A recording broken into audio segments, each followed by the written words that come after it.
स्वागत। देशाच्या राजकारणात आदराने घेतलं जाणारं महाराष्ट्रातलं एक नाव म्हणजे शरद पवार। शरद पवार यांना आज पद्मविभूषण पुरस्कार देऊन गौरवण्यात आलं। राष्ट्रपती भवनात झालेल्या पद्म पुरस्कार सोहळ्यात आज पवारांचा गौरव करण्यात आला। यावेळी खासदार सुप्रिया सुळे आणि अन्य कुटुंबीय उपस्थित होते। पवारांच्या संसदीय कारकिर्दीला यंदा 50 वर्ष पूर्ण झाली। सकाळी 7 ते रात्री 11 राजकीय जीवनात सक्रिय राहणारे शरद पवार देशातल्या मोजक्या 24 तास राजकारण करणाऱ्या राजकारण्यांपैकी एक आहेत। ज्येष्ठांचं मार्गदर्शन घेत शरद पवार आज अनेकांचे मार्गदर्शक बनले। अगदी पंतप्रधान मोदी सुद्धा पवारांकडून मार्गदर्शन घेतल्याचं जाहीरपणे मान्य करतात। विकासाभिमुख राजकारण करताना शेतीच्या प्रश्नांची दखल घ्यायला लावणारे शरद पवार आज सर्वांनी पाहिले। याच पवारांनी कारकिर्दीच्या शेवटच्या टप्प्यात ICCच्या अध्यक्षपदाची इनिंग खेळली। आता राष्ट्रपती पदाच्या चर्चेतही शरद पवारांचं नाव अधूनमधून घेतलं जातं।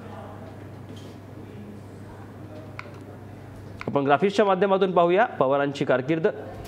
विधानसभा निवडणुका बघा, 1967, 1972, 1977, 1980, 1985 आणि 1990 या विधानसभा निवडणुका त्यांनी लढवल्या।